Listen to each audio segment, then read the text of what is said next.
பரிசுத்த ஆவியை பெற்றுக் கொள்ளுங்கள் என்று சொன்னார். யோவான்ல 20:22 நாம் பார்க்கிறோம், அவர்கள் மேல் ஊதி பரிசுத்த ஆவியை பெற்றுக் கொள்ளுங்கள் என்று சொன்னார். அப்ப பரிசுத்த ஆவியை நாம் பெறுவதனால நமக்கு என்ன லாபம்? பரிசுத்த ஆவியை பெறாம இருந்தா என்ன? விசுவாசிகள் கட்டாயம் பரிசுத்த ஆவியை பெறணுமா? பரிசுத்த ஆவியானவரை பெறுவதை முக்கியப்படுத்தாத கூட்டம் இன்றைக்கு உலகத்தில் பெருகி போச்சு. பரிசுத்த ஆவியானவர் எவ்வளவு அவசியமானவர் என்பது இன்னைக்கு அநேகருக்கு தெரியல. அல்லேலூயா. பாருங்க, பரிசுத்த ஆவியானவரை பெற்றுக் கொள்வதனால் நம் வாழ்க்கையிலே ஏற்படுகிற நன்மைகள். லூக்கா 12:12 நீங்கள் பேச வேண்டியவைகளை பரிசுத்த ஆவியானவர் உங்களுக்கு போதிப்பார், அந்நேரத்தில் உங்களுக்கு போதிப்பார். அப்ப நேரங்கள் காலங்கள் நமக்கு இக்கட்டான சூழ்நிலைகள் வரும்போது, இன்னது பேசுவோம் என்று தெரியாமல் இருக்கும்போது ஆவியானவரை பெற்றிருந்தால் நமக்குள்ளிருந்து ஆவியானவர் பேசுவார். அல்லேலூயா, அல்லேலூயா. ஏற்கனவே சொல்லியிருக்கேன், ஒருத்தர் ஒரு அதிகாரியை சந்திக்க போனார். அந்த அதிகாரிக்கு இந்தி தெரியும், ஆனா தமிழ் தெரியாது. ஆனா அதிகாரியை சந்திக்க போனவர் தமிழர். அல்லேலூயா. அபிஷேகம் பெற்றவர். ஒரு முக்கியமான காரியத்துக்காக போறார். அங்க போனோன்னு அவர் இந்தியில கேள்வி கேட்கிறார், என்னன்னு சொல்லு. அப்ப இவரு தமிழ்ல சொல்றார். தமிழ்ல சொன்னோம்னா அவருக்கு புரியல. நகி நகி. அல்லேலூயா. இந்தியில சொல்லு. அவர் இந்தி படிக்க, இந்தியில பேசுறார். இப்ப இவர் என்ன பண்ணாரு, ஒரு சின்ன ஜெபம் பண்ணாரு. கண்ணை மூடி ஜெபம் பண்ணி அந்நிய பாஷையில பேச ஆரம்பிச்சிட்டார். அல்லேலூயா. ஆவியில நிறைந்த அந்நிய பாஷையில பேசின உடனே அவன் என்ன சொல்லிட்டான், எஸ் எஸ் எஸ் எஸ் எல்லாம் எழுதிட்டான். எழுதிக்கிட்டு இவர் என்ன எதிர்பார்த்தாரோ அந்த இது வந்துருச்சு. அப்பதான் இவருக்கு புரிஞ்சிச்சு, சில வேளைகள்ல இப்படிப்பட்ட இக்கட்டான நேரத்துல கூட ஆவியானவர் நம்மளோட இருந்தா நம்ம பேச வேண்டியதை நமக்குள்ள இருந்து அவர் பேச ஆரம்பிச்சிருவார். அல்லேலூயா. அப்போ அவர் போதிப்பார் என்று எழுதப்பட்டிருக்கு. இன்னொரு விஷயத்தை நான் உங்களுக்கு தெளிவா சொல்றேன். பரிசுத்த ஆவியானவர் நமக்குள்ள இருந்தா அவர் போதிக்கிறார். எப்படி போதிக்கிறார்? எப்படி போதிக்கிறார்? இன்னொரு வசனத்தை படிக்கலாம். யோவான் 1 யோவான் 2ஆம் அதிகாரம் 27ஆம் வசனம். 1 யோவான் 2:27 எடுக்கலையா? நீங்கள் அவராலே பெற்ற அபிஷேகம் உங்களில் நிலைத்திருக்கிறபடியினால், உங்களில் நிலைத்திருக்கிற, யாராவது மைக்கெடுத்து படிக்க மாட்டீங்களா? ஒருவரும் உங்களுக்கு போதிக்க வேண்டுவதில்லை. இப்ப சகலத்தையும் குறித்து உங்களுக்கு போதிக்கிறது. திரும்ப வசனத்தை படிக்கிறீங்களா முழுசா? கவிதா படி. நீங்கள் அவராலே பெற்ற அபிஷேகம் உங்களில் நிலைத்திருக்கிறது, ஒருவரும் உங்களுக்கு போதிக்க வேண்டுவது இல்லை. அந்த அபிஷேகம் சகலத்தையும் குறித்து உங்களுக்கு போதிக்கிறது. அது சத்தியமா இருக்கிறது, பொய் அல்ல. அது உங்களுக்கு போதித்தபடியே அவரில் நிலைத்திருப்பீர்களாக. போதும். என்னன்னா அவர் என்ன போதிக்கிறார்னா, நமக்குள்ள இருந்துகிட்டு நாம என்ன செய்யணும், எப்ப செய்யணும், எப்படி செய்யணும், எதற்காக அதை செய்யணுங்கிறதெல்லாம் நமக்கு போதித்து கொண்டே இருப்பார். உதாரணமா சொல்றேன், கவனிங்க. உதாரணமா சொல்றேன், பாருங்க. காலையில எழுந்திருக்க வேண்டிய நேரத்துல காலையில உங்களை கத்தரி எழுப்பி போதிச்சு ஜெபம் பண்ண வைப்பார். எப்படி ஜெபம் பண்ணணும்னு உங்களுக்கு சொல்லி தருவார். எந்தெந்த நேரங்களிலே நீ ஜெபித்தாதான் தப்பிக்க முடியும் அப்படின்னு உனக்கு கத்தர் போதித்து, நீ இந்த குறிப்புக்காக ஜெபம் பண்ணு உனக்கு ஆண்டவர் சொல்லி கொடுப்பார். அல்லேலூயா. பரிசுத்தத்தை விட்டு நீ விலகினால் நீ பரிசுத்தத்தை விட்டு விலகிறேன்னு உனக்கு போதிப்பார். உன்னை மறுபடியும் அந்த பரிசுத்தத்துக்குள்ள வரும்படி அழைப்பார், இழுத்துக் கொள்வார். நீ தேவ சமூகத்துல கூட வேண்டிய நேரத்துல தேவ சமூகத்துல கூடாம சுத்தி திரிஞ்சு மறந்து திரிஞ்சாலும் அல்லது நிர்விசாரமா தெரிஞ்சாலும் உனக்குள்ளே நிலைத்திருக்கிற ஆவியானவர் உன்னை தூண்டி எழுப்பி உன்னை சபைக்குள்ள கொண்டு வந்து சேர்ப்பார். அல்லேலூயா, அல்லேலூயா. நீ நடக்க வேண்டிய ஆவிக்குரிய நடக்கை எப்படி இருக்கணுங்கிறத அவர் ஒவ்வொரு நிமிஷமும் ஒவ்வொரு நொடியும் உனக்கு போதித்துக் கொண்டே இருப்பார். உனக்கு ஒருத்தரும் அடிக்கடி நீ வா நீ வா, இந்த கூட்டத்துக்கு வா, அந்த கூட்டத்துக்கு வா, இப்படி வந்து கலந்துக்க, இதுல கலங்காம போயிடாத, இத செய்ய, இத பண்ணு, தசம பாகம் குடு, காணிக்க குடு சொல்ல வேண்டிய அவசியமே இல்லை.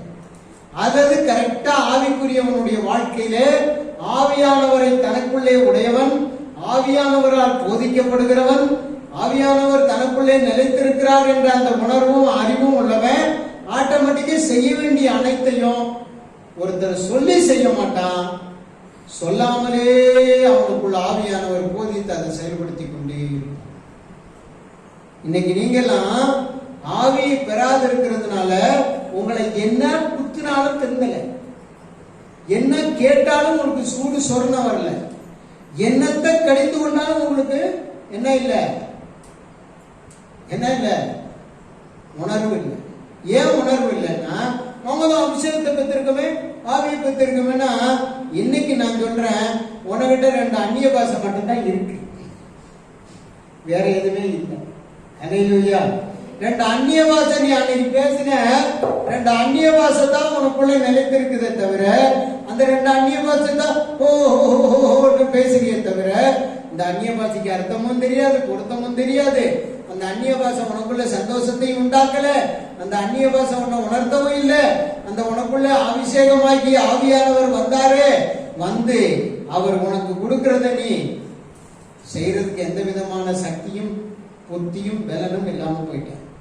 அதாவது இன்னும் சொல்ல போனா பயமுள்ள ஆவி உனக்குள்ள பூந்துருச்சு, அன்பும் பலமும் தெளிந்த புத்தியும் உள்ள ஆவியானவர் அந்த ஆவியானவரை துக்கப்படுத்தி ஒரு வாரமா உட்கார வச்சிட்டேன். அல்லேலூயா. ஒரு நடிகை பரிசுத்த ஆவியை பெற்றால், பரிசுத்த ஆவியை பெற்றதும் அந்த நடிகை சினிமாவை விட்டு நிற்கவில்லை. சினிமாவில் தொடர்ந்து நாடகங்களிலே சினிமாவில் பயங்கர களிப்பு நடனங்களை பண்ணி வித்தியாசமான உடைகளில் அரைகுறை ஆடைகளில் ஆடி எல்லாரையும் மகிழ்வித்து கோடிக்கணக்கில் சம்பாதித்துக் கொண்டிருந்தார். அவள் ரட்சிக்கப்பட்டு இயேசுவை ஏற்றுக்கொண்டு அபிஷேகமும் பெற்றுக்கொண்டால் கொஞ்ச நாள் அப்படி நல்லா இருந்தவ திரும்பவும் புரோகிராம் அதிகமா வரவே அதுல பணத்தில் ஆசை கொண்டு புரோகிராம்ல ஈடுபட ஆரம்பிச்சிட்டார். புரோகிராம்ல ஈடுபட ஆரம்பிச்ச உடனே ஆவியானவர் அவளை கண்டித்தார், தடுத்தார், நிறுத்தினார். ஆவியானவரத்துல செல்லமா சொல்லுவார், ஆவியானவரே ஒரே ஒரு சான்ஸ் கொடுங்க, இந்த பாவ உலகத்துல பாவ சரீரத்தோட இருக்கேன், என்ன நீங்க நினைச்சு எனக்கு மன்னிப்பு கொடுக்கணும். இந்த மண்ணான மனுஷிய நீங்க பெருசா தப்பா நினைச்சிடாதீங்க, நீங்க உயர்ந்த தேவன்லாம் சொல்லி கொஞ்சம் கொஞ்சமா அப்படியே ஆவியானவர் விலகி இருப்பார், சான்ஸ் கொடுப்பார், நீ சீக்கிரம் வந்துடணும், நீ உள்ள வந்துடணும்னு இவரும் போதிப்பார். போதனையை கேட்டுக்கிட்டு மறுபடியும் இவ போய் டான்ஸ் ஆடுவான், இன்னும் அதிகமா டான்ஸ் ஆடுவா, இன்னும் அதிகமா அப்படியே போய்கிட்டே இருக்கும். ஒரு நாள் மேடையில உச்சகட்ட டான்ஸ் ஆடிக்கிருக்கு, அவளுக்கு பயங்கர பணம், அதன் மூலமா ஆதாயம். ஆவியானவர் அங்கே குறுக்கிட்டு அவருடைய நடனத்தை தடுத்தார். அவருடைய நடனம் சற்று அப்படியே கைகால் தடுமாற்றம் வந்துச்சு. அந்த நடனத்தை அவள் விட்டுவிட்டால் அன்றைக்கு அந்த இடத்துல அரங்கத்தில் கூடியிருக்கிற மிகப்பெரிய முதலாளிகள், மிகப்பெரிய தனவந்தர்கள், செல்வந்தர்கள் எல்லாம் வந்திருக்கிறாங்க, அவமானமா போயிடும். அங்க இவங்களுக்கு சான்ஸ் கொடுத்திருக்கிற அந்த ப்ரொடியூசரும் வந்து பயங்கரமா திட்டுறான், ஒழுங்காடுன்னு சைட்ல திட்டுறான். இவன் கடைசியில என்ன சொல்லிட்டா, ஆவியானவரை தயவு செய்து என்னை விட்டு போயிருங்க, என்னை விட்டு போயிடுங்க ஆண்டவர். உடனே அவர் துக்கத்தோடு வெளியே போய்விட்டார். துக்கத்தோடு வெளியே போன உடனே அவளுடைய நடனம் முழுமை பெறவில்லை. அவள் எப்படியோ சமாளித்து ஆடி முடித்து வீட்டுக்கு வந்தாள். அவளிடத்திலிருந்து சமாதானம் அடுத்தது போனது. அவளிடத்தில் இருக்கிற நல்ல ஒரு புத்துணர்ச்சி போயிடுச்சு. அவளிடத்துல இருந்த சுகம் போயிடுச்சு. கொஞ்சம் கொஞ்சமா பலவீனப்பட்டாள். அடுத்தது ஒரு ப்ரோக்ராமும் அவளால் வாங்கவும் முடியல, செய்யவும் முடியல. எல்லாரும் வந்து திட்டுறாங்க, இந்த ப்ரோக்ராமுக்கு காசு வாங்கினியே, அதுக்கு காசு வாங்கினியே, அதை கொடு இதை கொடுன்னு எல்லாரும் அறிக்க ஆரம்பிச்சாங்க. இவருடைய வாழ்க்கை கொஞ்சம் கொஞ்சமா அப்படியே சுகமிழந்து வியாதி படுக்கையா படுத்து அவருடைய தோலெல்லாம் சுருங்கி உடம்பெல்லாம் ஒரு மாதிரி ஆகி வடுவண்டு காயங்கள் எல்லாம் விழுந்து ஒன்றுமில்லாம ஒரு நிலையில அவருடைய வாலிப நாட்கள் படுத்த படுக்கையில் ஆயிடுச்சு. அப்ப சிலர் சபையிலிருந்து வந்தாங்க, வந்து இவளை பார்க்க வந்தாங்க.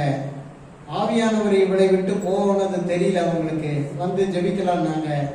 ஜெபம் வேண்டாம்னா, ஐயோ இப்படி சொல்றீங்களே சிஸ்டர், நீங்க நல்லா ஜெபத்துக்கு இடம் கொடுப்பீங்களே, வந்தவொடனே ஆவியில நிரம்பி அந்நிய பாஷையில பேசி ஜெபிப்பீங்களே, வந்தவொடனே ஊழியக்காரங்களை விசுவாசிகளை உற்சாகப்படுத்துவீங்களே, பராமரிப்பீங்களே, உபசரிப்பீங்களே, நீங்க இப்படி வேண்டாம்னு சொல்றீங்க ஜெபம்? இல்ல ஜெபம் வேண்டாம், அவ்வளவுதான்.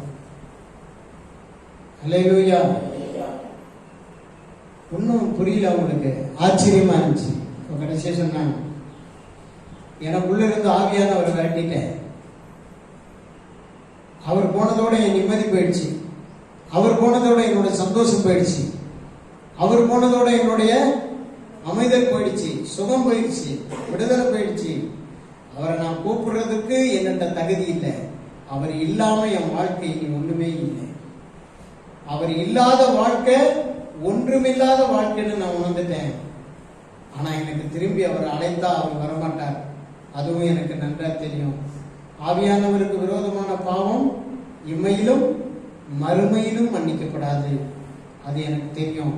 அதனால நான் விட்டு ஆவியானவர் அகன்றதும் என்னுடைய புத்துணர்ச்சி, என்னுடைய மனசாட்சி எல்லாம் செத்து போச்சு. நீங்க ஜெபம் பண்ணா கூட அந்த ஜெபம் கேட்கப்படாது. இனி ஒருவர் ஆவியானவரோடு விளையாடாதீங்க. இனி ஒருவர் பரிசுத்த ஆவியை துக்கப்படுத்தாதீங்க என்று சொல்லி அவள் நீண்ட நாள் வியாதியிலே இருந்து செத்து போனாள். சகல சொத்துக்களையும் பிடுங்க வேண்டியவர்கள் எல்லாம் பிடுங்கிட்டு போயிட்டாங்க. அவன் ஒரு வறுமையிலேயே இருந்து செத்து போனான். அன்பானவர்களே, நான் சொல்றேன், ஆவியானவர் உங்களுக்கு போதிப்பார், அது சத்தியமாய் இருக்கிறது. நீங்கள் அந்த சத்தியத்திலே முடிவு வரைந்து நிலைநிற்க வேண்டும் என்று எழுதியிருக்கிறது. அல்லேலூயா, அல்லேலூயா. கர்த்தருக்கு ஸ்தோத்திரம். உங்களுடைய பரிசுத்த ஆவியானவரை பெற்றவர் நீங்க எப்படி இருக்கீங்க? பரிசுத்த ஆவியை பெறாம நீங்க என்ன பண்ண போறீங்க? என்ன பண்ண போறீங்க? யோசனை பண்ணி பாருங்க. நீங்க பரிசுத்த ஆவியை பெற்றுக்கொள்ளவில்லை என்றாலும் ஆபத்து.